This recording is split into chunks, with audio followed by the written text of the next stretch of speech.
Greetings, everyone, and welcome to the Florida Mental Health Counselors Association webinar entitled Medical Errors Update DSM-5 Resources for Differential Diagnosis. My name's Aaron Norton, and I am going to be your presenter today. A few different disclosures here. One of them is I am going to be referencing the National Board of Forensic Evaluators at some point. I do have a paid position with them, so that's an important disclosure for you to know about, or at least it could be. I'm going to make you aware of MBFE's training resources relevant to differential diagnosis on slides 38 through 40, but I don't have any relevant disclosures for the apps that I'll review with you, or the books, or any tests or measurements or websites. I don't get any kind of financial kickbacks or anything like that if you were to purchase something that you see today on the webinar. If there are any questions that we don't get to today, then you can send me an email later on. Here's an email address, aaron@mbfe.net, and I will be glad to see if I can respond to your questions later in the event that we can't get to them now. And this actually brings us to our first polling questions. We're going to have a few of them. Kind of good to see that a lot of FOMCA members, because this is a FOMCA webinar. Hopefully those of you who are not FOMCA members will see some value in the information that you're getting in our virtual conference this month, and will perhaps consider becoming a member. I hope you'll see the value of being involved with our associations. All right, most of you are identifying as counselors so far, but we do have a lot of social workers who are on today as well. So welcome, social workers, and a few students and a few counselor educators or researchers as well. All right, so what we're going to be covering today, we're going to cover a brief exploration of some of the problems and barriers with differential diagnosis.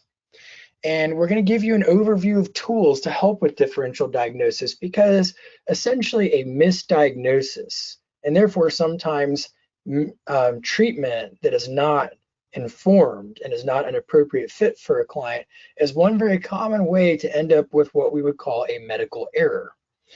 So we're hopeful that the tools that you get provided with today will help you to prevent or reduce the likelihood of some kind of a medical error moving forward. We're also going to give you some, help you to apply these tools to formulate a diagnosis for a couple case scenarios later on that involve overlapping symptoms. We're going to define what we mean by overlapping symptoms in just a moment here too. First, I want to provide a definition for differential diagnosis. It's the process of choosing which diagnosis to make when coexisting diagnoses, such as addiction and another mental disorder, occur simultaneously. How do you differentiate between one or the other? Does a client meet the diagnostic criteria for disorder A, or for disorder B, or for both at the same time maybe? And this is a more complicated process than it seems a lot of times. It's always kind of interesting because in grad school, normally we get these really neat and tidy and clean case scenarios when we're training. And say if you take a class like a diagnosis and treatment of psychopathology, for example, and it makes sense to me that they would do it that way, because you have to learn the straightforward cases first before you can move on to more complex cases. But that's kind of where it ends in grad school. They don't usually move on to these very complex cases that look a lot like some of the real cases that you'll see in the real world, where it's kind of really hard to fine-tune a diagnosis. And especially when we have an imperfect and flawed diagnostic system, which I certainly believe is the case. I think, the DSM-5, it's the best tool that we have available to us for diagnosis, but it's an imperfect and flawed tool. And there is no perfect diagnostic system, in my opinion. So that makes things pretty complicated also. But we're going to try and help you out with some of this today. We're going to try and help you to build your level of confidence and your sense of security with differential diagnosis. That brings us to our next polling question, I think. It's open-ended. What are some barriers or challenges involving differential diagnosis? What do you think makes it so hard, so difficult to accomplish? So far, we've got age and culture. Symptoms that overlap, absolutely. We're going to be dealing a lot with overlapping symptoms today. Clients who are poor historians, gender issues, Time, that's an important and big one. Or a lot of you probably in your settings do not have adequate time to really do a thorough diagnostic process. How to decide what to address first? Good one. Again, overlapping symptoms, client disclosure. Yeah, are they even disclosing to you the information that you really need that's relevant to a diagnosis? When they're so hard for the client to describe effectively, overlapping symptoms, comorbidity, client withholding information when there's a need to diagnose fast for documentation purposes. Colette has added medical issues. Yes, that's a good one. Medical issues will sometimes prevent us from getting an adequate or accurate diagnostic picture as well, certainly. Okay. And Lillian adds medical aspects confounding the diagnosis. All right. Well, I think we will move on. You guys have done a great job of identifying what some of the barriers are to an accurate diagnosis. As many as 45% of patients satisfy criteria for more than one disorder in the course of a single year. So in that sense, dual disorders are kind of the norm rather than the exception to the norm. Roughly half of clients who meet the criteria for one mental disorder will meet the criteria for another one in that same year. Now, some of you mentioned overlapping symptoms, so let's put the highlight on that for a moment. Here's a great example of an overlapping symptom: difficulty concentrating.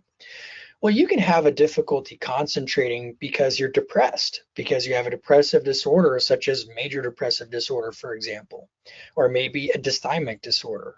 You can also have a hard time concentrating and focusing because of a bipolar or bipolar related disorder. Maybe you're manic and you have a hard time concentrating. You can have a hard time concentrating because you have a very anxious and ruminating mind, as might be the case for several anxiety disorders such as generalized anxiety disorder. Or you might have a difficulty concentrating because of a neurocognitive issue, a processing problem in the brain maybe, or a difficulty, some kind of abnormality in the brain that could be caused by a traumatic brain injury, for example. You can have a difficulty concentrating because of trauma and stress. Whether we're talking about an adjustment disorder on the mild end of the trauma and stress related disorder spectrum, or we're talking about PTSD directly on the opposite end of that spectrum. You can also have a difficult time concentrating because you have a sleep-wake disorder, and that difficulty concentrating is a byproduct of your insomnia, as an example. And you can have a difficulty concentrating because you're withdrawing from a substance. There are so many, and I didn't even put on here an obvious and common one. I did ADHD under neurocognitive disorder. So ADHD would be obviously another common disorder when people have a difficulty concentrating. So one of my pet peeves is I've got all these clients who they'll go into a doctor's office, spend 5 minutes talking to a doctor, walk out with Ritalin or something because they said they have a hard time concentrating. And maybe they'll do an ADHD self-report symptoms checklist in the waiting area of their doctor's office. And of course, they'll say, yeah, I often forget and lose things and have a hard time concentrating. And then that'll be sufficient for some reason, that and a very brief interview, for them to be prescribed a stimulant medication. Well, that stimulant medication might work very well for somebody who truly has an ADHD brain and be very important even in the course of their treatment. Or it might essentially be speed for somebody who doesn't have ADHD. That person could have an anxiety disorder, and that stimulant is going to make their anxiety worse. So it just kind of frustrates me sometimes to see that with very brief interactions with healthcare professionals, people can often be prescribed very powerful medications with very little evidence and of having a disorder and or very little diagnostic process. And I have kind of a biased caseload in a sense. It's not necessarily representative of the overall population, but I've worked with so many people who are also addicts and have very severe substance-related problems, and they know they can go in and just answer a few questions a certain way and get a particular type of medication. I know I digress here a little bit, but have medical marijuana, that'd be a great example. I've never had a client turn down for medical marijuana. They usually can't tell me what it's being prescribed for even. They could come in there and say almost anything and walk away with a medical marijuana card or the ability to get one very quickly and easily anyway. So it's just, I really think we could use some work and spending time with people, really getting to know what's going on with them and accurately diagnosing them. But I also know that we have a lot of barriers in the real world to being able to do that. So my hope is some of the tools we cover will help you to be more efficient with a little bit of time that you do have with clients. Anne says, clients tell me they have ADHD when they don't really want to deal with their history of trauma. So yeah, it's a good comment to consider, Anne. All right, so let's get back in here. And some other barriers to differential diagnosis, some of them you all pointed out. A lack of training or experience is one, though. I didn't see anybody mention that one. But again, I don't feel like we don't get enough training and experience in grad school. You could say the same for probably any health profession, really. And of course, our time restrictions. You might have 45 minutes to 60 minutes to solicit informed consent, complete a biopsychosocial assessment, conduct a diagnostic interview, build rapport, orient the client to therapy, offer some hope, and discuss where and how to start. That's a lot to try and do in 45 to 60 minutes. And that's way more than a lot of prescribers spend with somebody. So if we're having a hard time doing it in that amount of time, think about how hard it is to be a prescriber and try to diagnose people in such a brief period of time. It's not an easy thing to do. That's why when I make some critical comments about our current system, please understand I'm not criticizing like physicians, for example, or nurse practitioners. I think that most of them are trying to do the very best job that they can with very little time being spent with people. So I'm certainly going to give folks the benefit of a doubt in that sense. I can remember when I worked for an agency, I was seeing a Medicare client. Now, that might sound strange to you because I'm a licensed mental health counselor and a licensed marriage and family therapist. Why was I seeing a Medicare client? Well, because in that behavioral health program, as long as everything I did was reviewed and signed off by an LCSW, I could bill Medicare. It's weird and it's strange, but until we get that Medicare legislation passed, this is the world that we live in. So please, if you haven't already done it, go to amhca.org, amhca.org, and check out the information about the bill that would give LMHTs and LMFTs the ability to bill Medicare and find out what you can do to support that legislation as a side note. But anyway, I was meeting with this client for an initial appointment, and she's a Medicare client. She said that she just lost her husband of 50 years. He had died. They'd been married for 50 years. She was sobbing in the waiting room.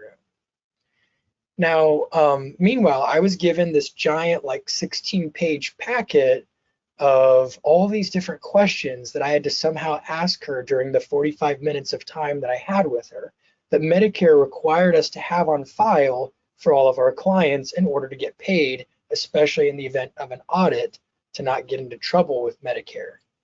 This packet has some very interesting questions on it, like, for example, how far did you go in school and what did you like and not like about school? Well, she hasn't been to school in decades.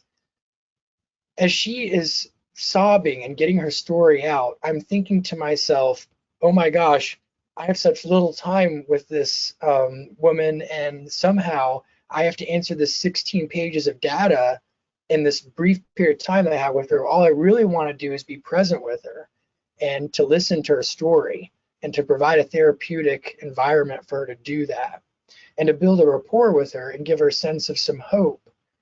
But instead, I felt like I had to rush her along and interrupt her to get her to answer these silly questions about things that aren't very relevant to why she's coming in today.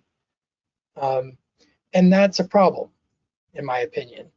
Now, I'm going to tell you what my strategy is for dealing with that, because on one hand, some of that stuff that we collect in these biopsychosocial packets are going to be really helpful for differential diagnosis.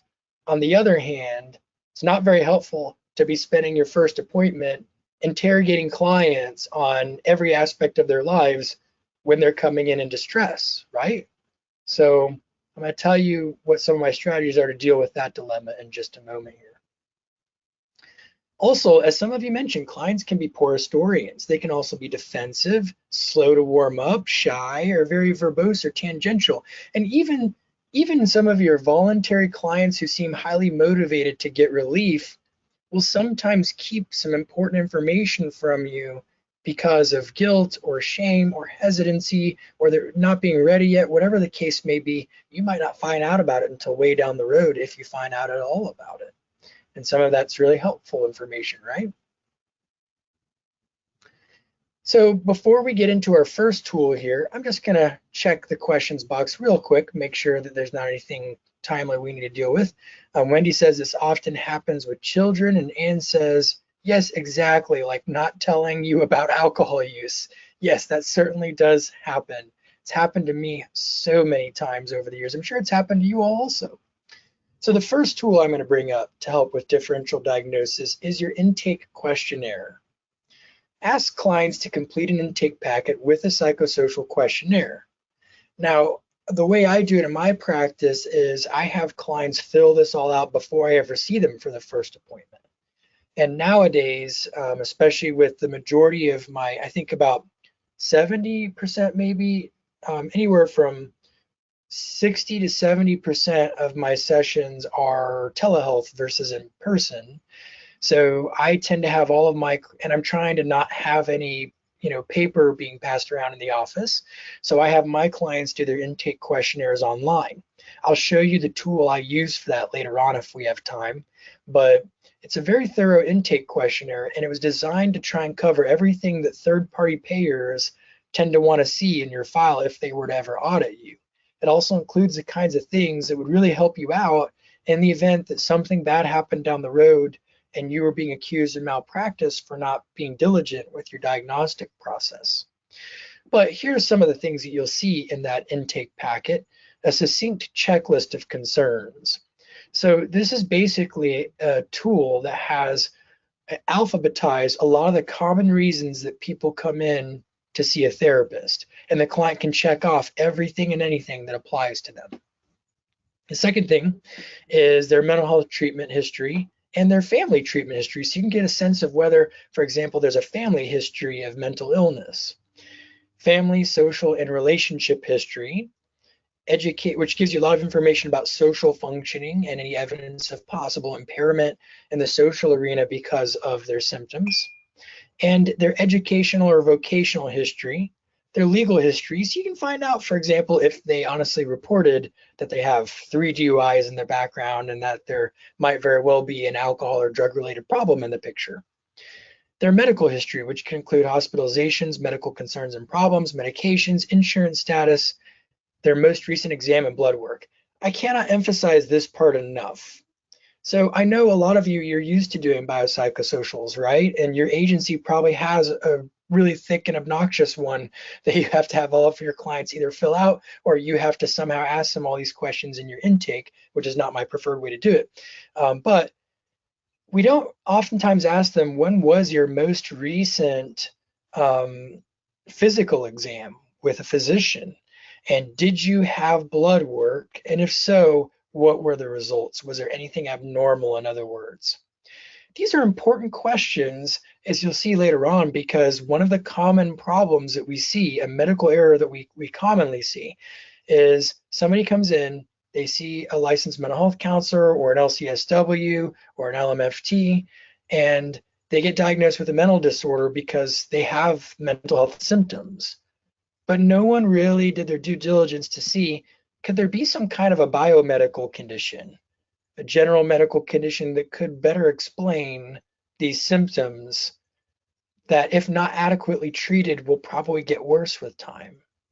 And then the client maybe doesn't benefit sufficient from the therapy because what they also need is maybe a more biomedical intervention, and then they get worse because of that instead of better. And maybe you've spent a great deal of time and money and effort using treatment approaches that weren't the best fit for them. That's what we want to try to avoid. So these are important questions to ask. And whenever a client tells me, no, I haven't had an annual exam done, and I haven't had blood work done, then what do? I suggest to them, I recommend that they go ahead and get one so that we can help to rule out some biomedical contributors to their symptoms. They can always decide not to. I mean, that is their choice. But I'm documenting, though, that I recommended it and why, which reduces my liability. Now, it's not the only reason I do it. I do it also because I think it's part of helping people, but it also reduces liability to do so and to document it. Phyllis says, I worked in an emergency room doing evals for 15 years, always had to be medically cleared first before we could see them. I always discuss medical issues with them in regards to treatment. Okay, great, Phyllis. I appreciate that information. All right, so the next thing is their substance use history, quantity, frequency, type of substances, scale regarding whether it would be helpful to change something. You'll see this later on, but I asked them things like, you know, on a scale from 0 to 10, how concerned are you about your alcohol use or your drug use or whatever the case might be? Because you'll be surprised if you say, are you concerned about it? You'll get a lot of no's. If you give them a scale, sometimes you'll get a 3 out of 10 for somebody that would have said no. Well, I'm very interested in why it's a 3 instead of a 0. What is that 3 about? Because sometimes dichotomous questions with yes or no answers don't give you that kind of, they won't reveal something that you otherwise would have revealed to you. And then there's a mental health symptom screener that you can use. One that I like to suggest is the DSM-5 Cross-Cutting Symptom Measure Level 1. It is available for free from the American Psychiatric Association, and they don't give away much for free. So when they do, I say take advantage of it. It's a quick and easy tool. If we have time, I'll show it to you later on. But it is, and I'll at least show you how you can get trained to use the cross-cutting symptom measures. But it's 23 questions, 13 different clinical domains. You know, when you go and you see a primary care physician for an annual exam, they don't ask you every question about every symptom of every disorder in the world. If they did, you'd be there forever. Instead, they ask you a small number of targeted screening questions. If you say yes to something, that's a hit, and then that opens a second layer of questions, and which, if there's an adequate hit, might open a third layer of questions, and so on. Well, we can do the same things as mental health counselors. We can use a system that's very similar to more rapidly arrive at a diagnostic impression. And I think the DSM-5 cross-cutting symptom measures are one way to help you do that. Still flawed, still imperfect. All of these things are, but it's one resource.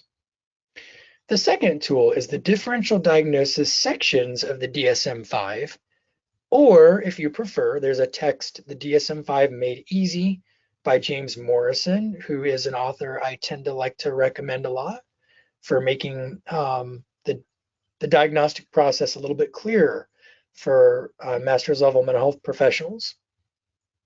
And in every disorder of the DSM-5, if you flip through past the diagnostic criteria, you'll find a section on differential diagnosis. Like, for example, here's a screenshot of one here.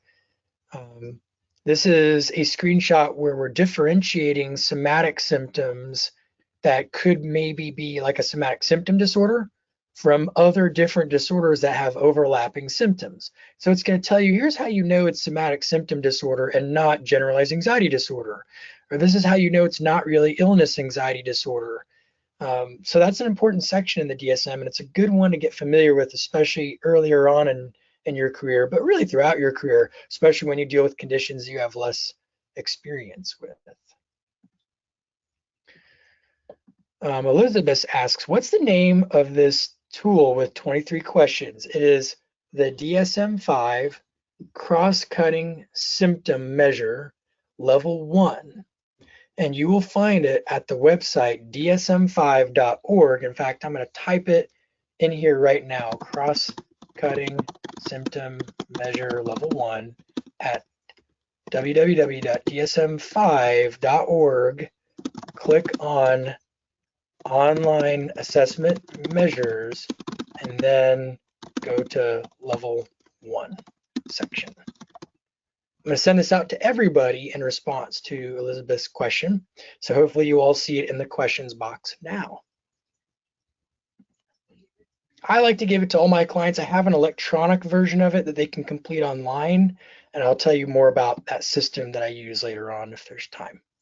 Now, Morrison, the author of that DSM-5 Made Easy textbook, has something called the safety principle of differential diagnosis.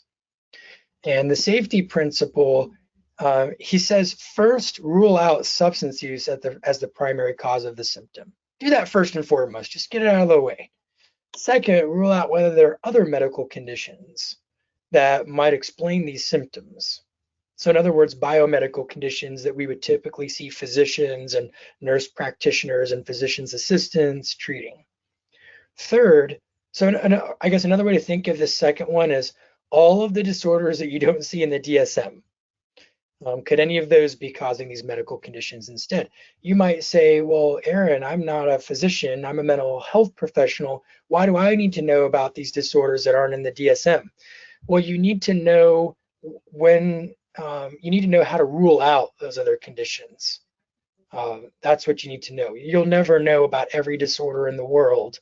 It's just not going to happen. But it would be helpful to know some of the common ones that mimic some of our mental disorders. And it would be good to know how you can rule those out, even if you don't know much about those disorders. Third, consider conditions that are most treatable, because those should be addressed early. And then finally, consider conditions with a poor prognosis that are more difficult to treat. So his perspective is, first look at the things that are treatable and see if they explain the symptom constellation and address them. And when that's not working out so well or doesn't adequately explain the symptoms, then you move on to more complicated explanations for what could be going on. In other words, it's kind of like some of the basic tenets of science. One of them is the law of parsimony, and that means the simplest explanation is statistically most likely. So start with that and test it out. And if that doesn't pan out, move on to more complicated explanations.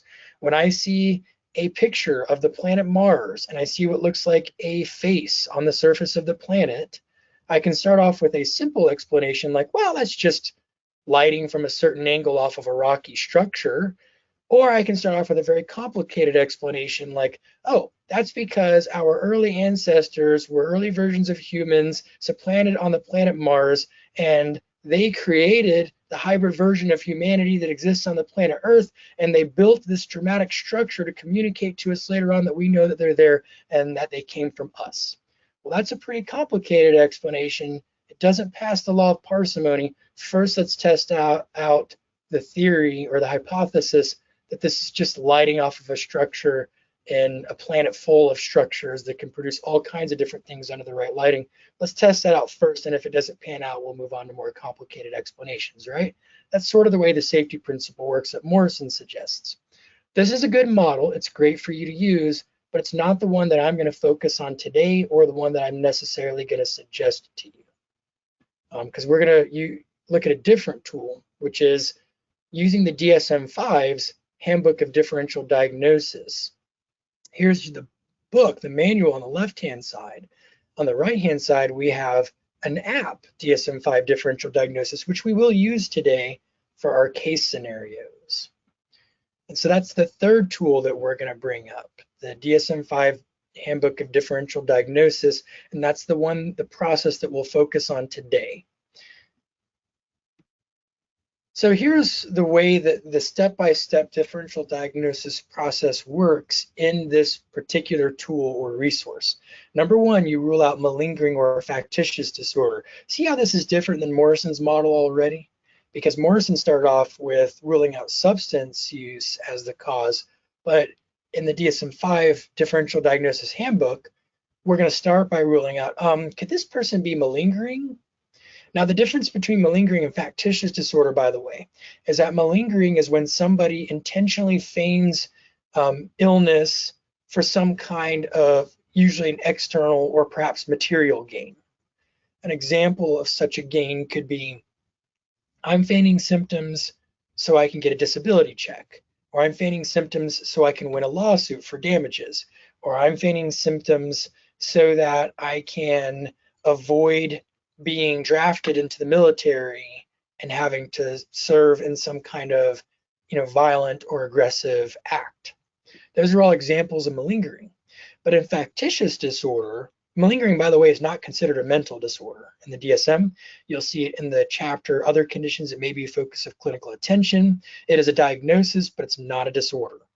Factitious disorder, on the other hand, is a disorder, and that is when somebody is feigning or exaggerating symptoms for psychological gain. For example, they may enjoy being in the role of being a sick person.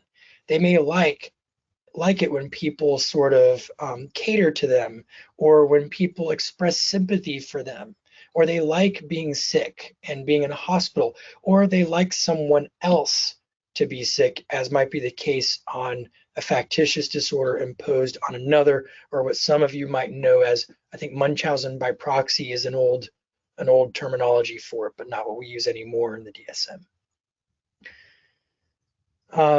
Andrea says clients in our facility must have an intake biopsychosocial evaluation and psychiatric evaluation prior to any mental health or case management services being rendered. Assist with areas you are identifying and addressing. Thank you, Andrea. And Sharon says, can't hear you all of a sudden, so I hope that the rest of you can hear me. And if anybody else is having audio problems, certainly please let me know. But Sharon, my guess is probably about connection on your end, since no one else has been complaining about audio. And that could be because of a weak internet. Yeah, other people are saying audio is fine. So it could be because of an internet issue on your end, and you that could maybe be looked into.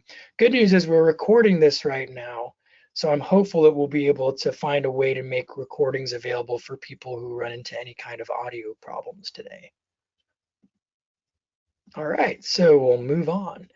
Third step in the differential diagnosis process that the DSM-5 recommends is to rule out your disorder due to a general medical condition, which we've already done some talking about. And remember, my way of doing that is to ask them, not only do you have any medical conditions, are you taking medications, do you have a history of significant medical problems or concerns, do you have a family history of medical problems, but also have you had an annual exam in the past 12 months, or since these symptoms started, have you had an exam? If so, did you communicate your symptoms to your physician? And also, was there any blood work ordered? And if so, what were the results? So that's a good way. And then again, if the client hasn't had an exam, or they never communicated their symptoms to their physician, then I would suggest to them that they get an exam to rule out biomedical contributors. Let me grab something real quick. There we go. All right, so the fourth step is to determine the specific primary disorders. And one tool we can use for that is a decision tree. Yes, we have a decision tree for diagnosis. I'm going to show you that in a little bit. Then number 5, if you're considering an adjustment disorder, if that's what it seems like the client has, then you should differentiate whether it's an adjustment disorder or it's an other specified or unspecified disorder from another chapter. And then finally, number 6, establish the boundary with no mental disorder. So how do you know that these aren't just symptoms of something without it being a full-blown disorder? And that's number 6, by the way, is where I do a lot of looking at, well, you know, what's the evidence of clinically significant impairment or distress with this person? How are their symptoms affecting their relationships or their quality of life or their education or their work life or having meaningful activities in their lives? That's the kind of stuff I think about with number 6.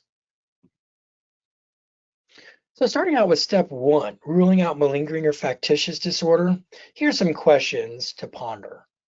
Are there clear incentives for a psychiatric diagnosis? Is there a good reason for this client to be faking bad? Does the patient present with a cluster of symptoms conforming to a layperson's perspective of mental illness? Like they're exhibiting behaviors like you might see on a popular TV show that gives a false depiction of a mental disorder, for example. The third question is, does the nature of symptoms shift radically from one clinical encounter to another? Now, I guess before we go to that, let me just backtrack for a moment. That second bullet point, I'm gonna give you an example of it real quick, just to help a little. If you had a client that was feigning PTSD, and you we're asking them about the typical symptoms that you see in the DSM connected to PTSD, and that client were to tell you that they have dreams and the dream is the same dream every night, it's a step-by-step, crystal clear depiction of the exact incident when they were in the car accident that they're suing for example, then you would already suspect the potential of malingering or factitious disorder, some kind of intentional feigning. And the reason why is that because typically with PTSD, you aren't going to see exact replications of the traumatic event. You're going to see dreams that mimic various aspects or parts of the experience, but they won't be exact duplicates of the experience. That would be a highly unusual thing to happen in a true PTSD case. I have heard some people say that it's happened, specifically one person ever. So maybe it does happen sometimes, but it's just a very rare thing. And so that is a common sign of malingering. And does the nature of their symptoms shift radically from one clinical encounter to another?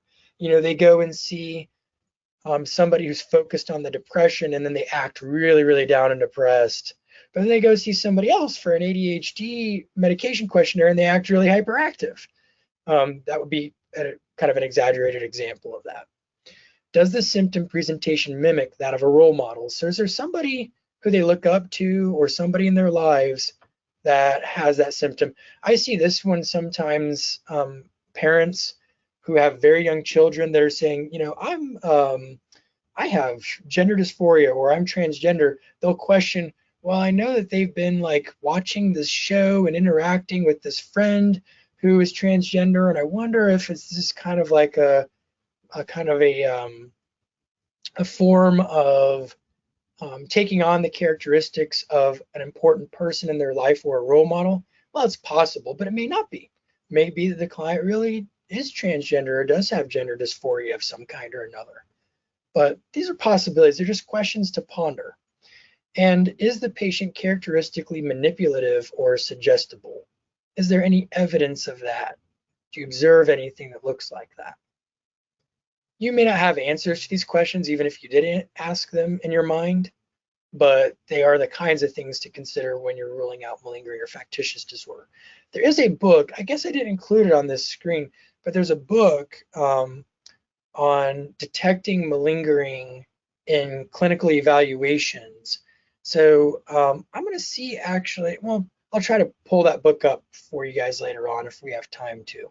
And if not, if you're interested in the book, you could always email me and I'll send you the information about it. All right, that brings us to a polling question. Before we get into that polling question, though, I'm going to just look at the questions box because some questions have been piling in.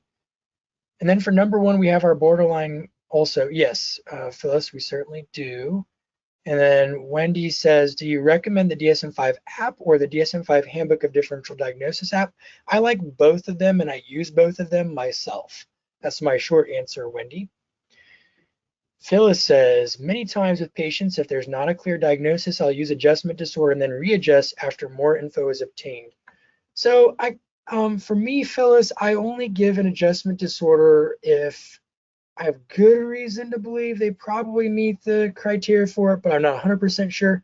Then I'll do an adjustment disorder and then comma provisional, add that at the end. So it's pretty clear that this is a tentative diagnosis right now that we'll be refining. And that is pretty similar to what you're describing, it sounds like. What I don't like, though, and I know this isn't what you're saying, Phyllis, but what I don't like is when people say, I know this person probably doesn't have a disorder, but I'm going to label them adjustment disorder so insurance will pay for it, because that's called upcoding, and that's unethical, arguably unethical, but it is illegal. Norma says, where are the slides located? I'm going to go ahead. In fact, I'm just going to take a moment as far as the slides go. I'm just going to get this done now because that is a commonly asked question. I'm going to take the link I showed you guys earlier with the slides, and I'm going to post it into the questions box right now. We'll do hyperlink, and we'll do edit it, and copy, and then I'll go to the questions box. soon as I find out where it is. There we are. And I'm going to paste this link in here, and then I'm going to send it to all so you all have it, hopefully. That is how you get the handouts. We'll also show it again on the screens later on. I think I have it in towards the end in our slides. We also have Lindy. How do you handle an individual who you highly suspect is malingering? So for me, Lindy, it kind of depends on the scenario. Am I doing a forensic evaluation? Am I doing a clinical evaluation? Or am I doing therapy with somebody?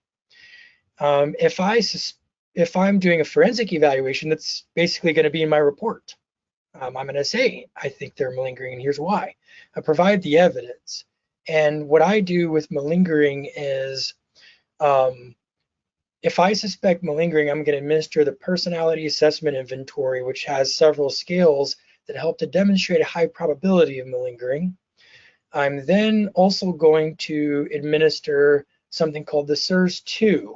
I think it's called the self-reported inventory or interview. Structured interview of reported symptoms, I think is what it is. The SIRS-2, the second edition. Can't train you on that during today's webinar. It would just be too much time, but it's a tool that I use that helps to show the probability of malingering. And I'm going to collect collateral sources of information, such as medical records. I might do interviews with other people, and I'm going to use my own observations as well. And if all the data points point to likely malingering, then that's going to be the opinion I express in my report. But if it's a therapeutic encounter and I'm working with the client, I'm just kind of open with them, and I say, here's the data that I collected, and here's what it suggests, and then I see what they do with it.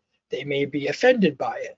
I do tell them, ultimately, I can't know for sure, whether you're accurately reporting information or not. You might be, because none of these things prove that somebody's not being accurate. They just point at likelihood, and there's always an exception to likelihood. And if there's no problem with me providing them therapy, I might provide them therapy, but also have in my mind it's possible that they're malingering, because probably the interventions I'm going to be using with them aren't in any way going to be harmful to them. They might actually be very helpful, because if they are malingering, maybe the symptoms will help with whatever's going on. Or if it might be factitious disorder, because maybe that's what's going on rather than malingering, then I might treat it thusly. So it all depends on the specific scenario, what I would do if a client's suspected to be malingering. So many possibilities there. And then Bobby added, but it's EMRs, can you do provisional? Okay, I think you're asking, in an electronic medical record, can you do provisional diagnosis? You can in mine. I would hope you could in yours as well. It's usually as simple as, like, I select the diagnosis in my system, and then I add something at the end, provisional diagnosis, and that's my way of communicating in the medical record that this is a tentative diagnosis. All right, I think that does it for the questions for now. So let's go to our next polling question and see what we got. This one's another sort of qualitative polling question, so you can type whatever response you want. How might you know if a client's psychiatric symptoms are caused by substance use or medication? What would give you a clue that that might be going on for a client? Let's see what ideas you all have.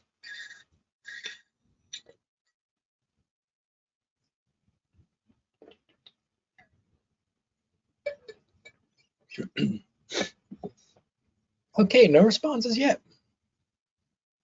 No brave souls chiming in yet on how they might know. Let me look at the questions box. Oh, here's some coming in. Whether or not they're currently using and what substances they're using. When were the onset of the symptoms? Great, that's a tough one. Affect, maybe? Okay, yeah, how are they presenting in the session? Do they look like they could be under the influence? Triggers and review of precipitating events improved when not using drug history and medication history if the symptoms come and go. Sleep issues. Taking a history. You know, I had a client present for a session fairly recently with kind of glassy eyes, slurred speech, and seemed more emotionally labile than usual. So I asked him if he'd used anything, and he initially said no, but then he said, well, it could have been my medical marijuana, which he had never told me about. And we've been working together for a while. So that's an example of how the affect, the way the client presents, can be your way of opening up the question. A good assessment, recent reported medication change, physical appearance in the body when the symptoms occur based on when they take the substance. Check the side effects of the medication they're using. That's a great one. I use the Medscape app for that, by the way. Medscape app, if you put in any medication, you can look at the various adverse effects and also interactions. What other medications or substances does that chemical interact with in a way that could be detrimental to the client's well-being? If they report a history of stimulant abuse, labs for drug testing, urinalysis, I do provide urinalysis drug screens in my office.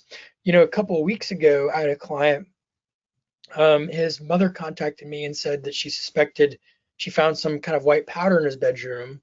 And then when he talked to me, he's essentially denied any recent cocaine use. And then I said, well, you know, one option we have, since you would also like to address your mother's concerns, is for you to do a urinalysis drug screen. And I have the ability to do that in my practice. So he agreed to do it, and the on-site screening showed positive for cocaine. So I did tell him, of course, we could send it off to a lab to get confirmatory testing, but he found that unnecessary and said, well, maybe I did use. So that would be another example. But if you're not set up for that and you're not appropriately trained to do it, and then I wouldn't suggest you just go buy a kit and do it, but probably should get some training for how to administer it first. Client gives you contradictory answers to therapist questions. That's another good possibility. Great, so you guys are coming up with good ideas. Let's look at the questions box and see if any of you mentioned anything there. Christine says, how do you handle the symptoms? Christine, maybe you could clarify your question a little bit, because I'm not sure. Maybe you made that as a follow-up comment to something earlier. I don't know what that something was. Lillian says, symptoms do not match potential side effects of listed medications. There you go. Colette says, using medications to treat symptoms or overusing causing symptoms. Vanessa says, nonverbal questions or slurred words. Alita says, check the side effects of the medications they're using. Vanessa says, also gait, walking, or dragging legs. Andrea says, an assessment of what type of substances have they been using and how long. Dwight says, Medscape app, is that spelled correctly?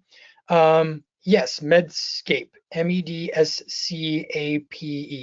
Medscape, like escape except for med instead of s.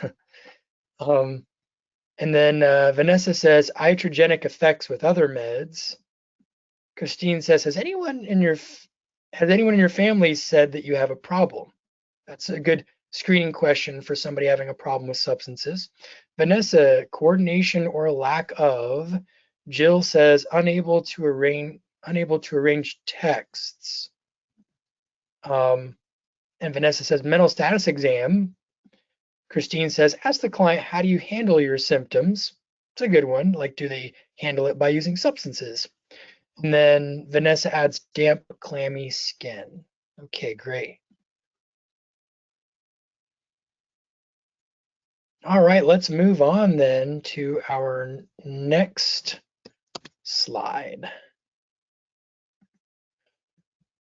I like the way you were all thinking here.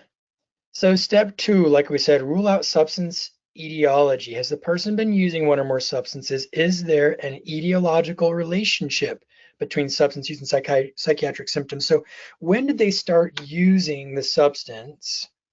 And when did their psychiatric symptoms first develop? If they're telling you, I was terribly anxious and depressed in high school, and then as a young college student, I discovered the wonders of alcohol and marijuana, then you'd have reason to believe that the mental disorder precipitated the substance use. But if they tell you, I've been using regularly since I was 12, and eventually I started developing these other things, then it's a little bit more cloudy, isn't it? We don't know if it could be substance induced or if maybe it's a standalone, independent, co-occurring mental disorder. Step 3, rule out a disorder due to a general medical condition.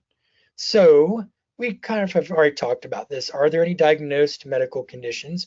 What's the relationship between that condition and the psychiatric symptoms? So if I have a client who says, I take this medication for my hyperthyroidism, I'm going to look up, if I'm not already familiar with it, I'm going to look up what the common symptoms are of hyperthyroidism. I might even Google keyword searches like hyperthyroidism and depressive symptoms or depression.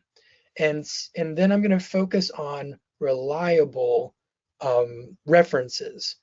Is this coming from the Mayo Clinic, or is this coming from Bob's drug users emporium enthusiast blog or something like that? Because obviously the quality of your reference material is going to be very important. There is a particular text, by the way, that Toni Morrison wrote that helps you to become familiar with some of the common medical disorders. It's called something like When Medical Conditions. Let's see if I got it actually. On my, got it handy here. Well, I don't see it readily available, so I might have it on a future slide, but if not, I'll give it to you guys later. But Toni Morrison, the same writer who wrote DSM-5 Made Easy, wrote a book that helps you to become familiar with common medical disorders that feign mental health symptoms or can cause mental health symptoms. You also want to look at what their medications are to see if the medications have side effects that commonly produce the kinds of symptoms they're reporting. And psychiatric symptoms cause or adversely affect the general medical condition. That's another scenario. And then finally, psychiatric symptoms and the medical condition are merely coincidental. That's another possibility. So we're trying to figure out, does the medical condition cause the mental health symptoms because of the physical effects of that disorder on the brain? Does the medical condition cause the mental health symptoms through some kind of psychological mechanism, like I'm depressed because I've been diagnosed with cancer? Third model is a side effect of my medication or treatment for the medical condition consistent with these symptoms? And the fourth scenario is that I have a psychiatric disorder, a mental health disorder, and that's what causes or affects the medical condition. That might be the case for, say, if you have an alcohol use disorder that creates cirrhosis of the liver. And then finally, psychiatric symptoms and the general medical condition are merely coincidental. They just happen to come alongside each other. If the medical condition is responsible for the psychiatric symptoms, then which mental disorder due to another medical condition is the best fit? That'll become clear when we do a case scenario later on. Oh, look, here's the reference to that book. And here's the Medscape app. Now, I do tell people with Medscape, it's free if you say that you're a health provider. So you do have to register and you do have to indicate what kind of health professional you are. They will not try to verify your license. If you're a student, it's okay to download it. I think they even have an option for students, and it's free. And then I do the psychiatry email digest that they send in. But that's a good resource. And then on the right-hand side, here's James Morrison's book, When Psychological Problems Mask Medical Disorders, a guide for therapists. It's a good resource. That one was given to me by Tom Economos, a clinical social worker. And so Tom, I don't know if you're on the webinar today, but thank you very much for letting me know about that book. A couple years back, he actually gifted me a copy of it. And I think that is those two resources. So step 4, determine the specific primary disorders. You can use a decision tree. We're going to show you that in a moment. And then you can examine the diagnostic criteria line by line. You can review the differential diagnosis table to ensure that all other likely contenders have been ruled out. That'll make sense in a few moments. Step 5, if you think that the person has an adjustment disorder, just make sure that it's not better conceptualized as being an other specified disorder. Like, for example, other specified obsessive, compulsive, and related disorder versus adjustment disorder with anxiety. And then step 6, are the symptoms clinically significant? So are they causing impairment or distress? Generally, if it's distressing enough to see a mental health professional, it's probably clinically significant. But you also want to look for impairment in social, relational, and academic or occupational domains.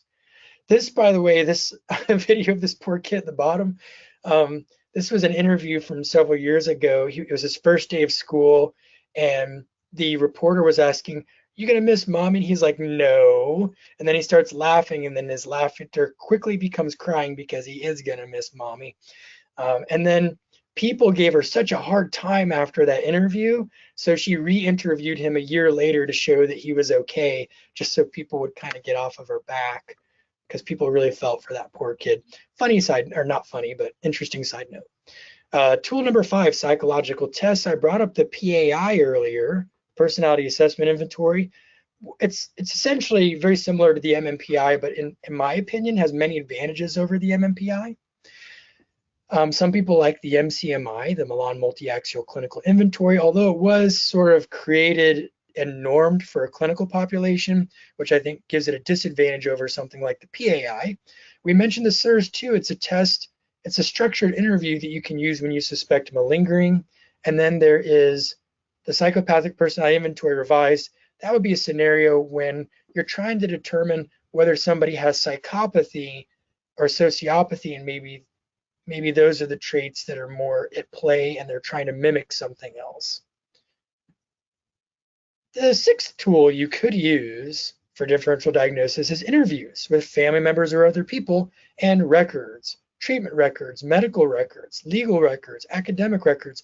So often, by getting my clients medical records from their PCP or other specialists they're working with, I've learned, oh my goodness, they never told me about their hypothyroidism or about their diabetes or whatever else that could be contributing to or causing some of these symptoms. So it's helpful to get those. I realize in the real world, especially in agency settings, you might not have time to do these things, but I think it's great to try, if you can, to try and get some of those records and some of that information. Here's a list of syndromes. So I mentioned to you that one of the steps is for you to determine the primary disorder that you suspect. Well, the DSM kind of gives you these different syndromes, and it says, is your client experiencing any of these? Aggressive behavior, anxiety, appetite changes or unusual eating, etc. These are all of the different clinical syndromes. And then you can use a decision tree to take the syndrome and narrow it down to specific disorders. We'll show you that with case 1 here, actually. Case 1 is the case of Bernadette.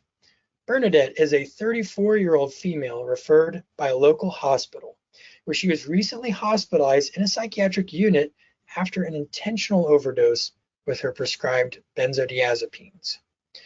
In the hospital, she was diagnosed with bipolar II disorder. For those of you who aren't familiar with bipolar II disorder, that would imply that an individual has hypomanic episodes alternating with depressive episodes, major depressive episodes. What is she reporting? Well, she's reporting mood swings, wide swinging mood swings that happen in short durations of time. Like in one day's time, she can have wide swinging mood swings. Excessive daytime fatigue. She feels significantly sat her down most of the time and has for several months. She has anhedonia, which is diminished interest or pleasure in activities she normally would enjoy. Thoughts and feelings with themes of worthlessness and excessive guilt. Passive suicidal ideation, sort of, some people call it death ideation instead of passive SI, and that's basically thoughts like, if I could just not wake up tomorrow, that would be great. Or if some bus could just hit me and I knew no one else would be injured from it, but I could die. I think I'd be happy with that, or people would be better off without me, but without the intention or plan to actually harm oneself. She has an extensive history of difficulty maintaining relationships. She has a history of self-mutilation and suicidal gestures, and she has excessive worry about many things since adolescence. She thinks that her anxiety has created significant problems for her since she was a teenager, and it's accompanied with irritability and muscle tension. So when she's anxious, she'll also get very irritable and tense. When she's not anxious, she's probably not very irritable. Okay, so that's Bernadette. That's the short version of Bernadette. So let's move on to a polling question and see what are some diagnostic possibilities for Bernadette here. Based on what you just heard, I know we flashed that information for you so rapidly, but what are some possible diagnoses as you were listening to that case example?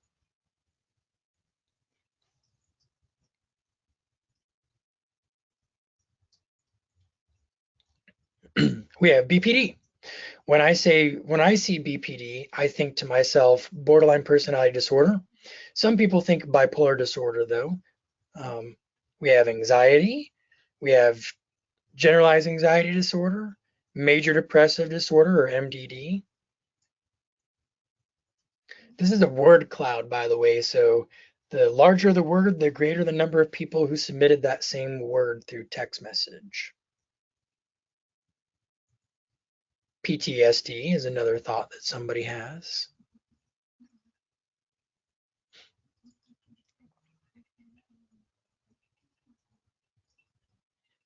DMD,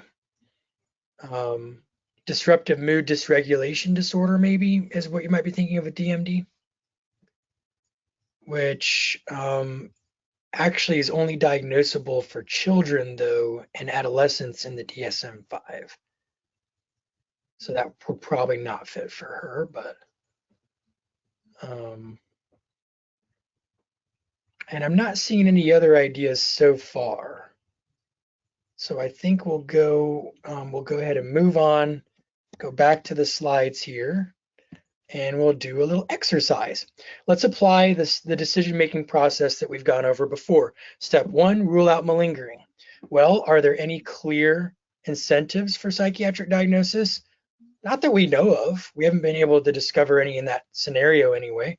Does she present with a cluster of symptoms conforming to a layperson's perspective of mental illness? Not particularly.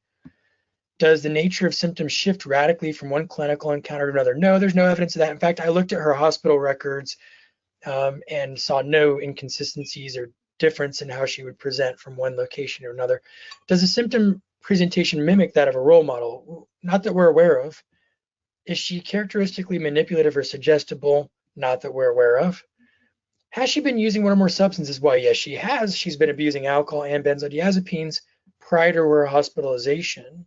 Is there an etiological relationship between substance use and psychiatric symptoms? Etiological meaning a formative relationship.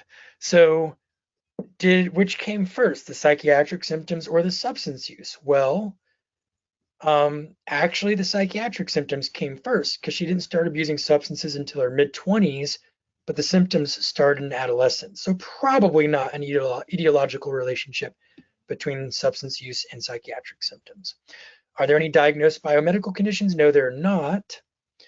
And what is the relationship between, well, we don't have to worry about that because we already decided there are no biomedical conditions that we're aware of. Now we're going to use the decision tree. Remember, her symptoms were mood swings, excessive daytime fatigue, significantly sad, down, and depressed most of the time for several months, less interest or pleasure in things, thoughts and feelings of worthlessness, passive SI, history of self-mutilation, suicidal gestures, extensive history of difficulty maintaining relationships, excessive worry about many things since adolescence, and anxiety accompanied with irritability and muscle tension. Well, the first thing we're going to do is we're going to look at that list of syndromes, right? And if we take the symptoms that she reported and we check off all of the syndromes that match those symptoms, we've got anxiety, we've got depressed mood, we have excessive substance use, we have irritable mood, we have self-injury or self-mutilation, and we've got suicidal ideation or behavior. Now, I know somebody said PTSD was a guess, and maybe, but she's not reporting any trauma history. So we've got 6 different symptom domains here to consider. 6 syndromes, so to speak.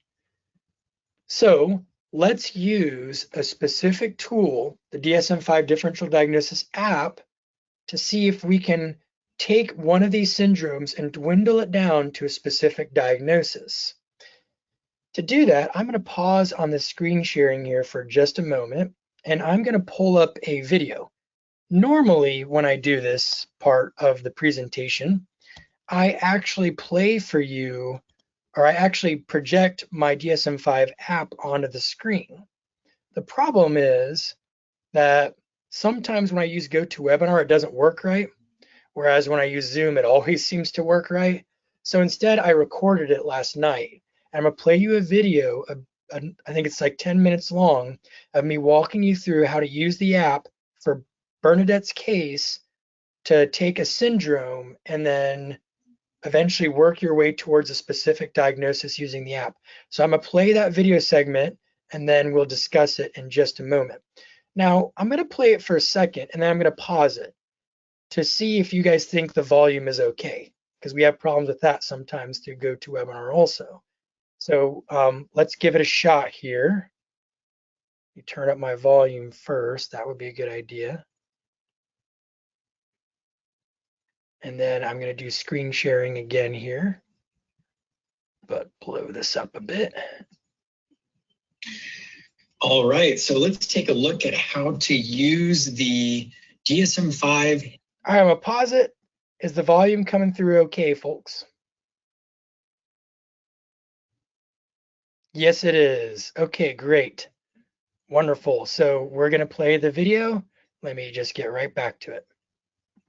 Handbook of Differential Diagnosis mobile app in order to use some decision trees to see if we can arrive at a diagnostic impression based on which clinical syndromes are present in Bernadette's case. We can see our 6 clinical syndromes that we identified in the case scenario here. Let's just start with anxiety. What I'm going to do is do some screen sharing and see if I can show you my cell phone.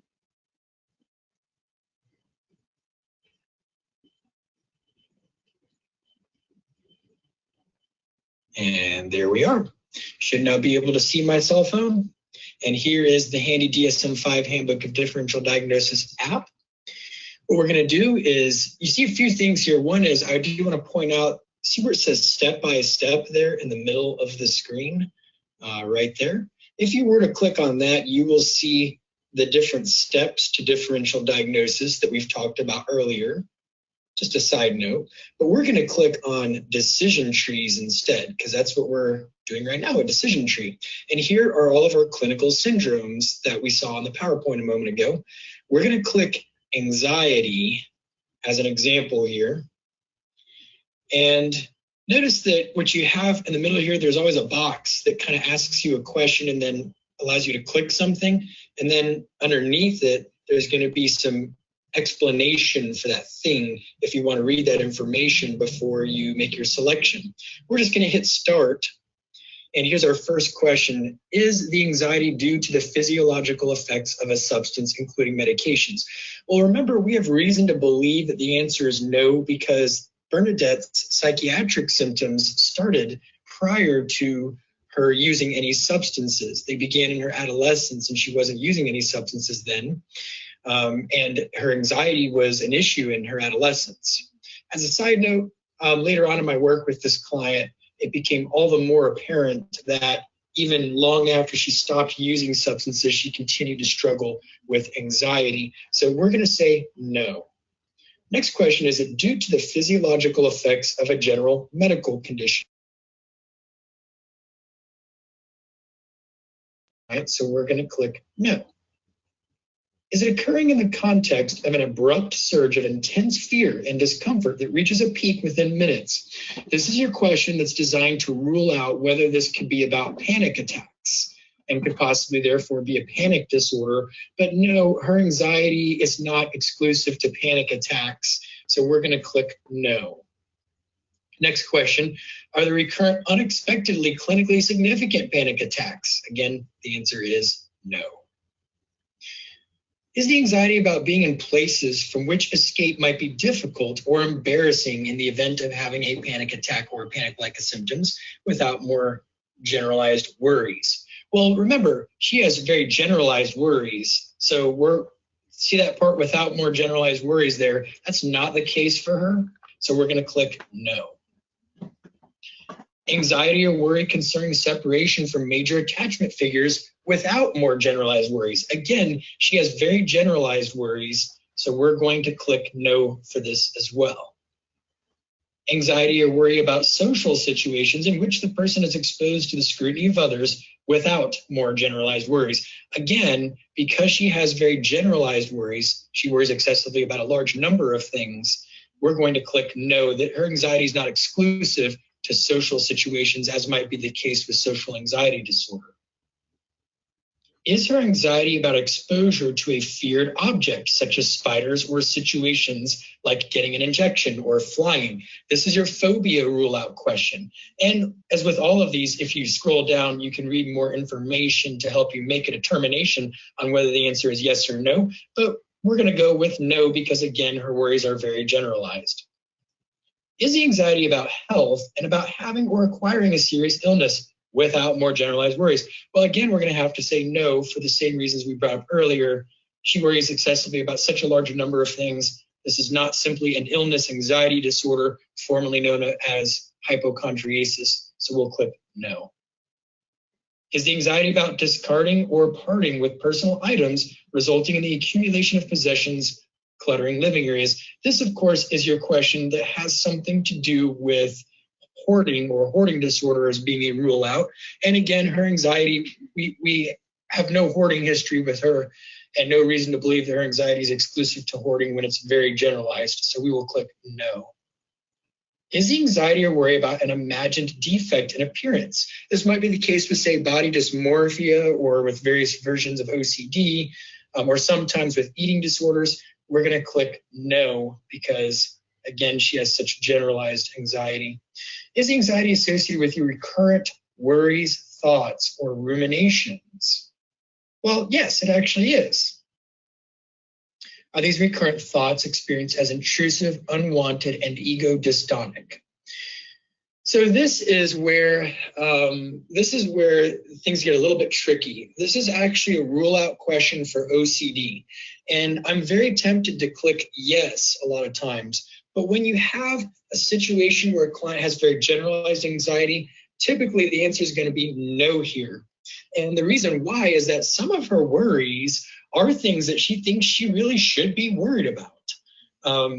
She really does think that it makes sense to be worried about those things. So sometimes they're not really ego dystonic.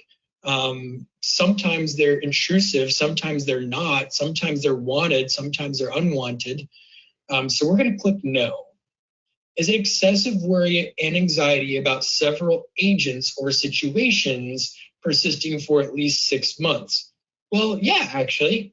Several events or situations persisting for at least 6 months. The answer is yes, because she has worry about everything, pretty much, all kinds of things, including situations and events. So we're going to do yes. And there we go. Generalized anxiety disorder is our final diagnosis for the anxiety syndrome, anyway.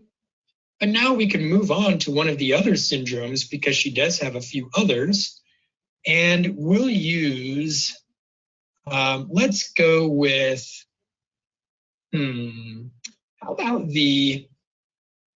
let's go with the irritable mood, maybe. That's a good one to use as an example. So let's get back to our DSM-5 Differential Diagnosis app here then. And let's look at mood. Do some screen sharing.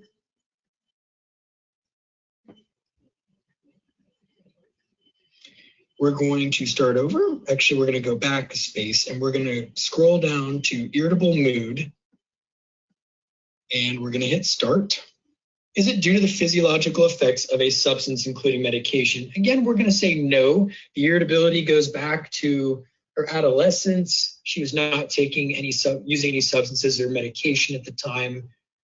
Even when she stopped using substances later on, she continues to have problems with irritability. So we're going to say no, it's not. Is it due to the physiological effects of a general medical condition? Again, for reasons stated earlier, no. Is the criteria met for a manic episode, i.e., has there been at least 1 week of irritable mood accompanied by increased activity or energy and at least 4 other characteristic symptoms sufficiently severe to cause marked impairment? The answer is no, because her irritability generally only lasts for maybe hours at the most. We're not going to see that it goes on for at least a week. And it's certainly not accompanied by other symptoms of mania. This is an area where I often see misdiagnosis. People will see a client who has a lot of wide swinging mood swings. They might think bipolar because they think mood swings bipolar. But with bipolar disorders, with manic episodes, you're going to have these persistent symptoms lasting for several days, at least a week for mania, or with sufficient severity to require hospitalization, and for hypomania, at least 4 days. So we're going to say no. Is the criteria met for a hypomanic episode? Well, as I just mentioned a moment ago, no, because we don't have this irritability persisting for at least solid 4 days without any relief, and certainly not accompanied by other symptoms of mania or hypomania. So we'll say no. Is there a present or past manic episode? No, there is not. Is there a present or past hypomanic episode and at least 1 major depressive episode? Well, again, we've already ruled out hypomania, so no, there's not. Has there been at least 2 years of hypomanic symptoms and periods of depressed mood? No, we don't have hypomanic symptoms going on for at least 2 years.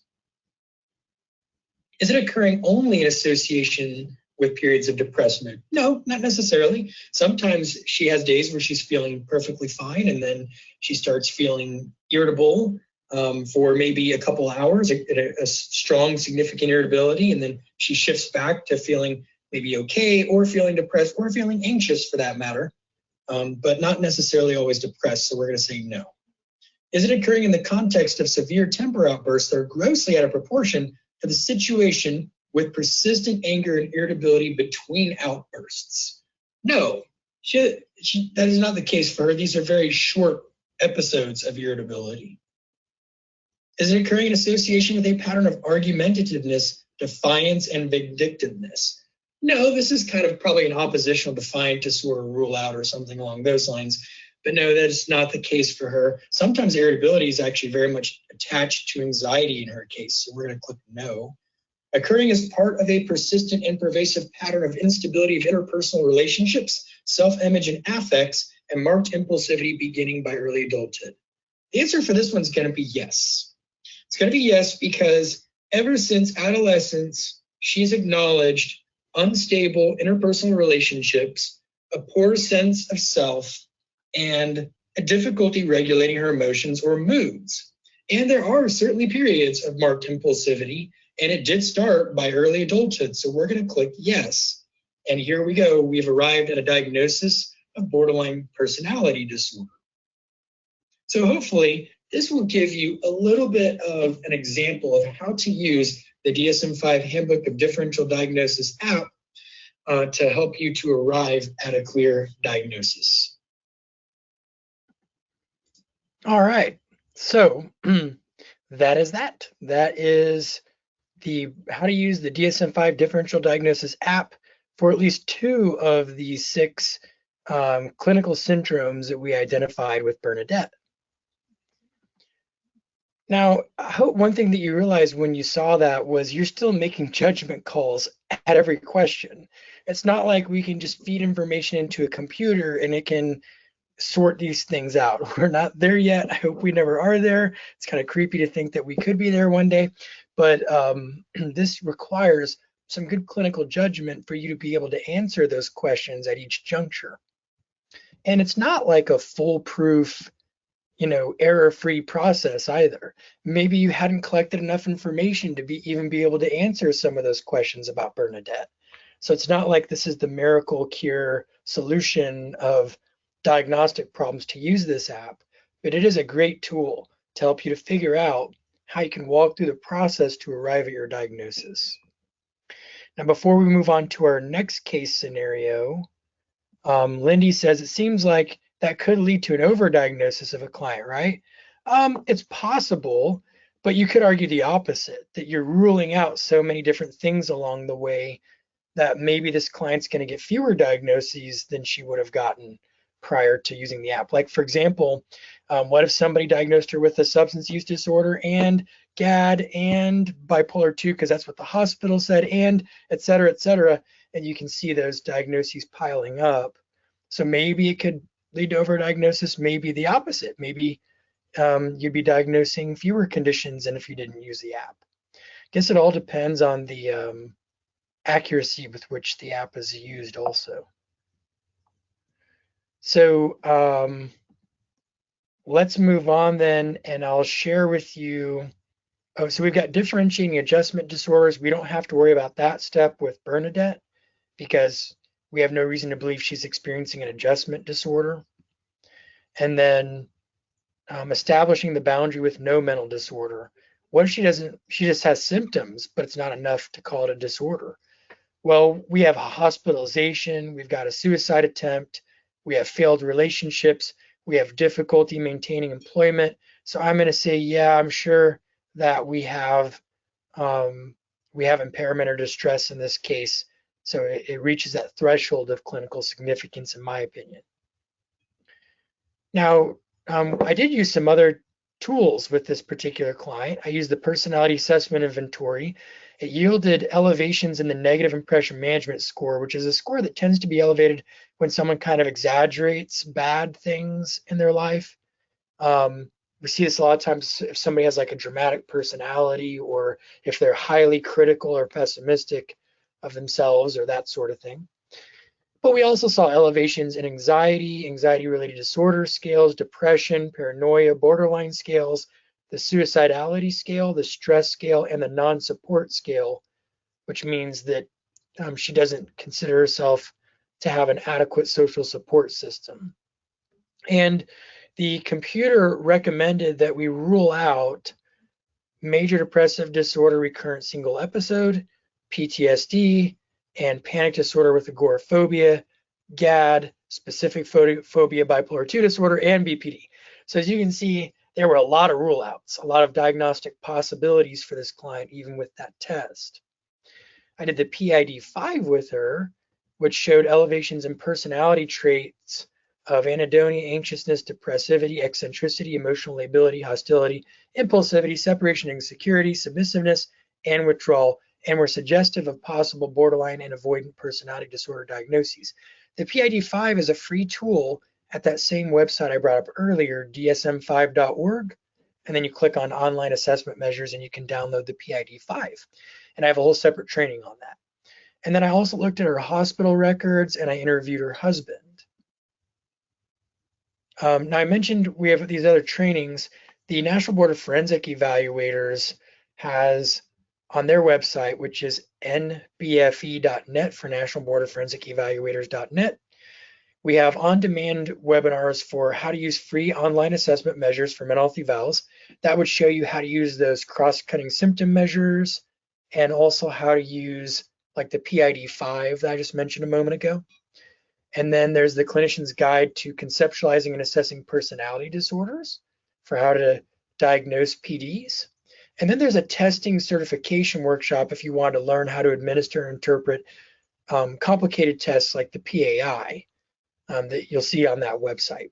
And I forgot to mention earlier, when you download the handout, the PDFs, every time you see something underlined, that pretty much tells you that is a hyperlink, and that would tell you that you can click on that to be redirected to the actual resource or tool. So all of this stuff is right there in your PDF. So what did I end up with for Bernadette's diagnoses? Notice a few things. There are 3 different disorders on this list, because some clients do have more than one disorder. They just really do meet the diagnostic criteria for more than one thing. And so sometimes you will diagnose more than one disorder. In this case, major depressive disorder, recurrent episode, moderate. She does seem to be having a major depressive episode. She meets all the diagnostic criteria for it. And she's had previous major depressive episodes in her life. And then generalized anxiety disorder, she worries excessively about a large number of things. The anxiety produces several symptoms for her, including irritability, muscle tension, and has created significant impairment in her life. And then borderline personality disorder as well. All these other things are Z codes. They're not disorders, but they're part of a diagnosis. And they tell us about other important things that are going on with this client that might be part of our clinical work with the client, like their relationship problem, her difficulty with work, her problematic relationship with a parent, and her past history of various forms of abuse and neglect in childhood. There is another training called Fun with Z Codes, the Clinician's Guide to Diagnosing Non-Disorders. You can watch it for free online if you just want the info, or you can elect to get a CE certificate for $15 or $20 at the website on this page, which is also going to be in your handouts. And some people have said, well, how do you know there's really not a bipolar disorder? Because after all, the hospital did say bipolar 2 disorder. Well, again, the criteria have not been met for a hypomanic or manic episode. You can't have bipolar disorder without a manic or hypomanic episode. You can't say there's cyclothymia because there has been at least one major depressive episode. And even when you look at the differential diagnosis sections of the DSM-5, where it tells you how to separate borderline personality disorder from bipolar disorder, the bottom line is you'll find this. Her mood swings happen in a short period of time, hours. When you're talking about mania or hypomania, you're talking about persistence for days, several days of these symptoms happening without relief. And that's just simply not the case for her. I see a lot of people who meet the criteria for borderline PD get misdiagnosed as bipolar when they haven't met the criteria for a manic or hypomanic episode, but it takes time to figure out whether that's the case. And I think what's happening is people just make quick decisions based on limited information. All right, so we have time for our second case example. This is Julio. Julio is a 27-year-old Hispanic male. These are, by the way, real cases with some details have been revised to better protect the anonymity and confidentiality of clients. But Julio was discharged from a residential substance abuse treatment program and then a CDIOP program, and now he's doing a step-down level of care to outpatient treatment. He has a history of diagnosis of multiple disorders. He's been labeled all kinds of things by so many people. Bipolar disorder, OCD, anxiety disorders, unipolar depressive disorder, various personality disorders have been diagnosed. So he's a guy who's been really overdiagnosed. He has periods of elevated, expansive, and euphoric mood accompanied with various impulsive behaviors like compulsive shopping, unprotected or risky sex, theft, etc. And these things all happened from 24 to 27 years of age, a 3-year period. He's used multiple substances since around 16, but the most problematic use was with methamphetamine for 3 years, with the most recent use 2.5 months ago.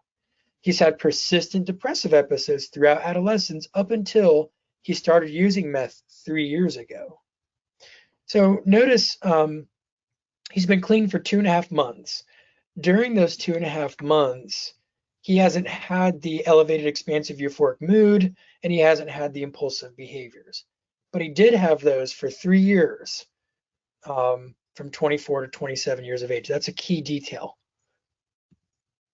So, polling question, what are some diagnostic possibilities for him? What do you think are some possibilities? Let's do another polling question and see what you guys come up with. What are some possible diagnoses for Julio?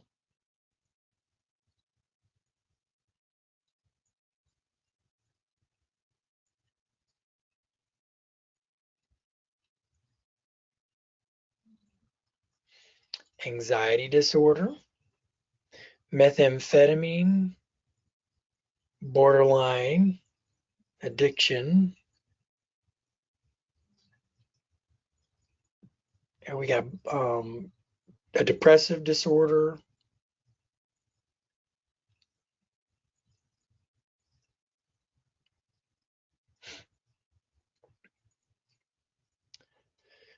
So far we've got people saying could be a depressive disorder, could be a bipolar disorder, could be a substance use disorder, could be borderline personality disorder, could be PTSD, a couple people have said. Could be an impulse control disorder. So there are lots of diagnostic possibilities. Maybe with a case like Julio, it's easier to see why so many people have diagnosed so many different things with Julio. He's had so many labels thrown at him. So lots of people are thinking there could be a PTSD, maybe a trauma disorder of some kind. All right, so let me show you how I use the DSM-5 Diagnostic Differential Diagnosis app. After I arrived at what I thought was my diagnostic impression, I used the app to kind of sort of confirm it. That's usually the way I prefer to do it when I have time to, is I just use the app more as like a confirmatory process, but sometimes it comes up with some things to rule out where I need to piece it together a little bit first.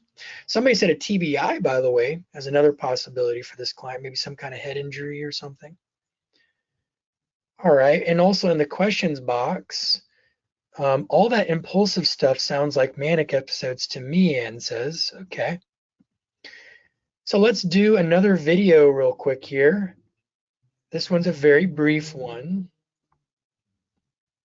Let me pull it up for you.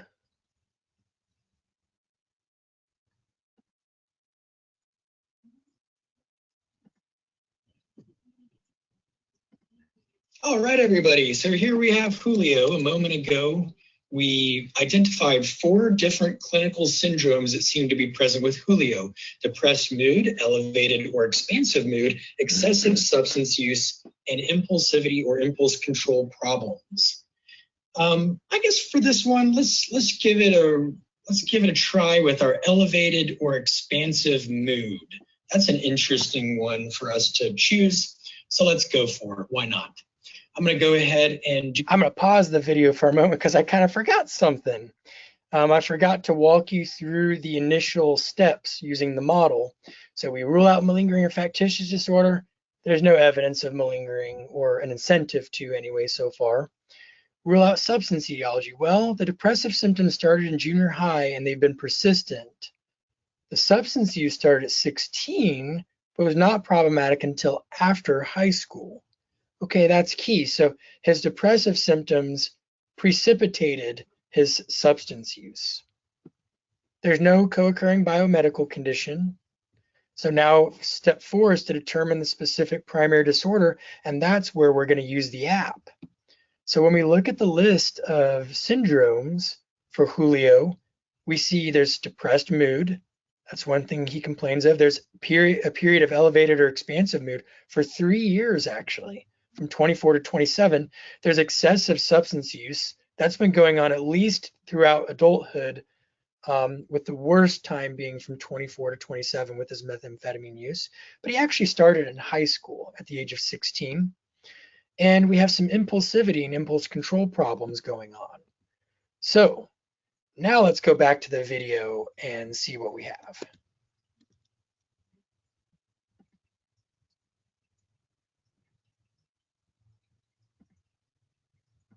Some screen sharing, show you the DSM-5 Differential Diagnosis app on my iPhone.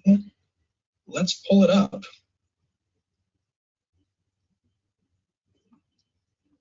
Okay, here we go. Let's go back to our decision trees and let's choose the expansive, elevated or expansive mood right there in the middle. And let's click start. Is it due to the physiological effects of a substance? Well, that's a great question, isn't it? So in his case, his elevated or expansive moods began at the age of 24 and ended at the age of 27. What else was going on for those 3 years from 24 to 27? Well, for those 3 years, he was using methamphetamine regularly. And as far as we can tell, he has not experienced elevated or expansive mood except during that 3-year period when he was regularly using methamphetamine. Prior to using methamphetamine, he was persistently depressed for a significant period of time.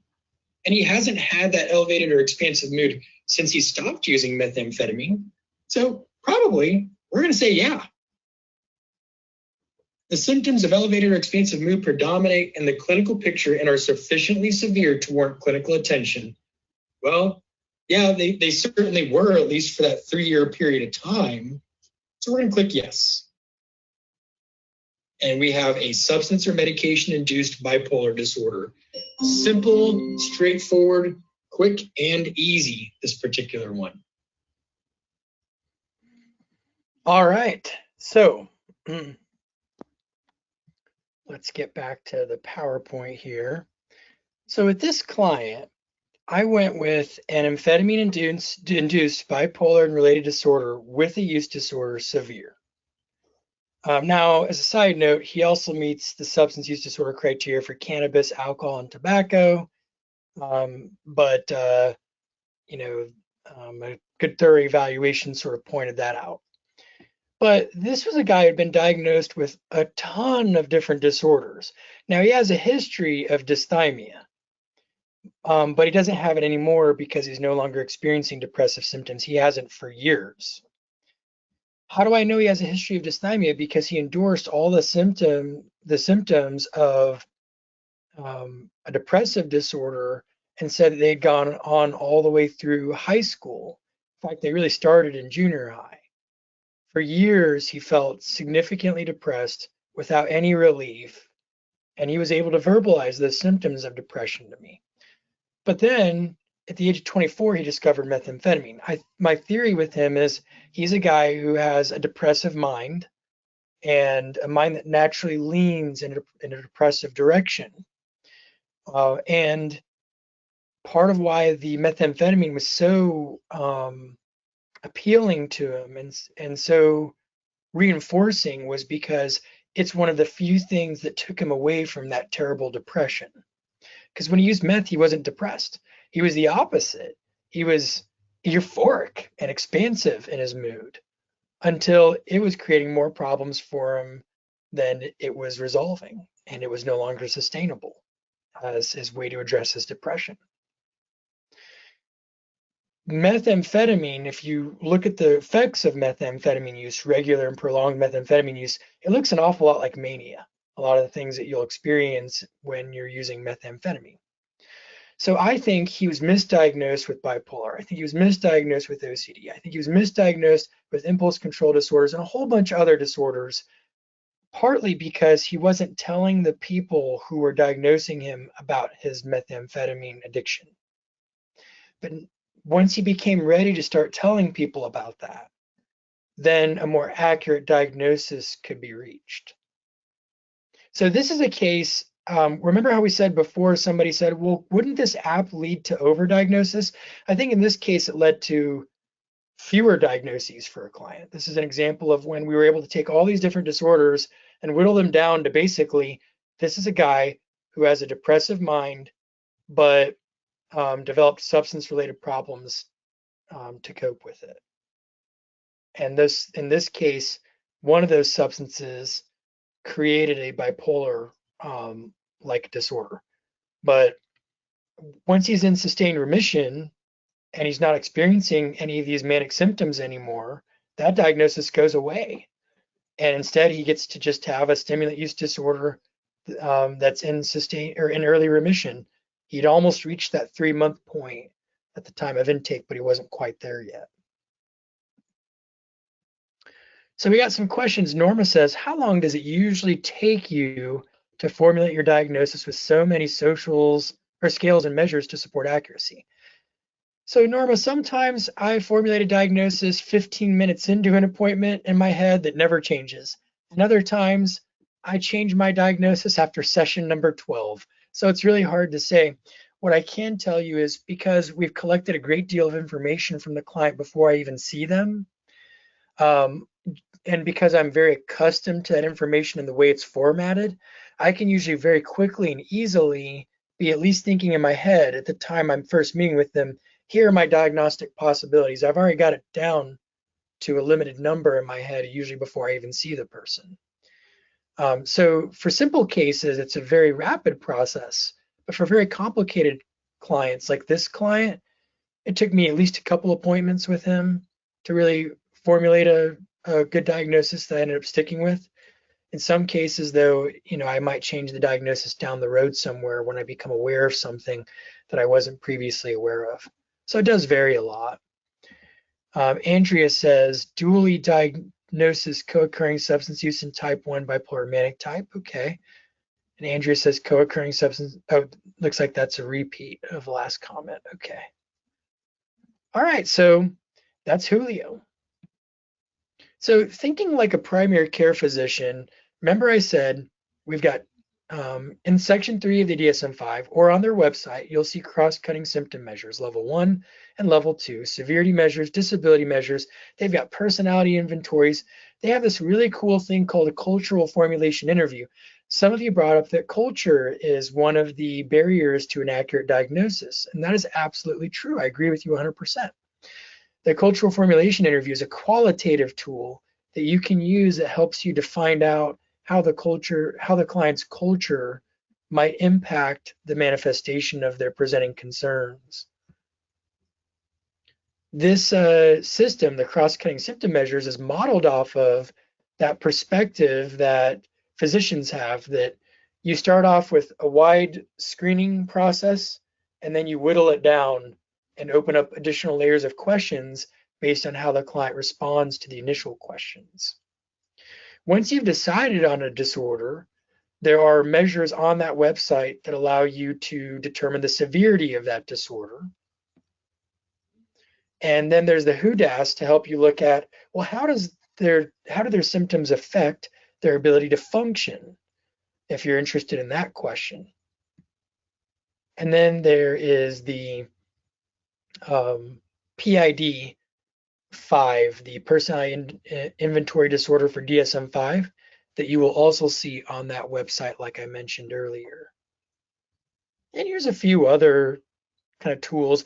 If you're a person who says, I hate all this pathology stuff, I just want a good tool I can use to assess their functioning, their general functioning, and their wellness. You want to focus more on wellness? Then Scott D. Miller's outcome rating scale and session rating scale are some great tools that you can access for free by going to his website. Some limitations on some of the tools I just brought up is they are based on accurate self-report of the client. And some clients are just tired of filling out stuff and being interrogated and those sorts of things. Here is the link again to download the handouts, integritycounseling.box.com/V as in Victor/differential diagnosis. And before we get to one more thing here, let me also just check the questions box. And I might even, we have a few minutes, I'm going to show you my intake questionnaire as well. I've not, so for the evaluation survey, there's a question about that. It will populate on your screen in a moment. And in the event that it doesn't, you'll get it in a follow-up email 1 hour after today's webinar. But you will need to complete it once to get credit. And let's see here, Dwight said, recently licensed intern in our office asked the question, is this course required after they completed everything for licensure, or do they need to take it after the 2-year period where CEs are not required? My recollection is, if you're asking about when do people have to take the medical errors, prevention of medical errors course, if I recall correctly, you only have to take that once you are licensed. Every biennium you take it, I believe.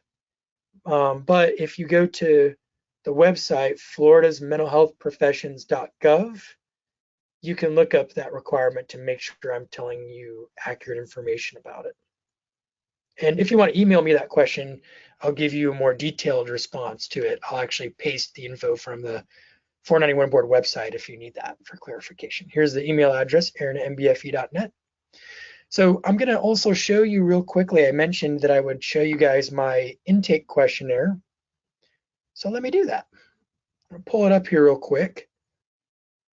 You are welcome to take this because I don't know if any of you used the coronavirus responder program with JotForm. It's a free HIPAA compliant, well, it's temporarily free, a HIPAA compliant electronic form collection resource. And you can use it through the coronavirus responder program. You can access it at no cost. But after the pandemic, it's going to cost money if you want to continue using it. I want to say it's like 30 bucks a month or something like that. And if you get one of these accounts, you can actually take my forms and you can take them and modify them and make them your own. And I'll be glad to give you instructions for how to do that if you'd like. But let me just show you what this questionnaire looks like. New client form has all your typical kind of demographic stuff. And then it has like how they want to be contacted and those sorts of things, how they heard about us and the concerns that brought them to counseling, all of our policies and the informed consent process. But then we have our checklist of concerns. So here the client's checking off everything that they're concerned about in their life. And it's a pretty exhaustive list.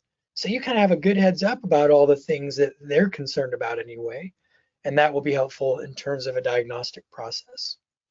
Here's their treatment history, their trauma history, their family psychiatric history, any medical issues or concerns. Do they have a PCP? Do they want me to communicate with their PCP and get records from their PCP to help me with my diagnostic process? Have they had an exam in the past 12 months? How long ago was it? Did they get blood work done? What were the results? Do they have insurance? Any history of significant medical procedures? Any medications they're taking? Allergies? Their substance use history, what they've used, whether they're using it currently, how often in the past year, and how much each time.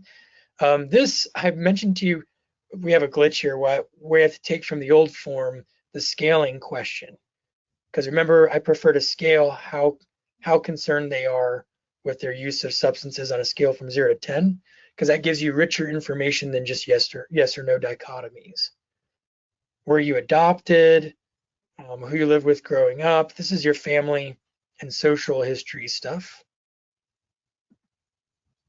And spiritual and developmental history as well. And educational and vocational history. Legal history. And then finally, what do they view as their strengths and weaknesses? And that is our intake packet. It's a lot of information, but I'd much rather collect it from them online prior to seeing them than interrogate them in appointments 1 and 2, rather than spending that time talking about what's really relevant to them. So I know we need to wrap things up here. Let's look at the question box. Are you doing a rules and laws course? I know that we have some for FOMCA. I don't know if they've already been done this month or not, but if you go to fomca.org, fmhca.org, and look at our webinar lineup, you can see if there is one. If you can't find the answer to that question, send me an email. And Wendy says, yes, the medical errors training is biennial. Darlene said, this is one of the best trainings you've ever participated in. Well, thank you, Darlene. That's very kind of you. And it's good to hear from you. I can't wait to see you in person again once this pandemic is over. Christine says, please give us the website. Do you mean, which website do you mean, Christine? Is that like the website for the handouts maybe? I'll put that back on the screen here real quick for everybody to see. There it is. And then we have, oh, I lost my questions box. Let me see if I can pull it back by getting away from this screen here real quick. Sorry.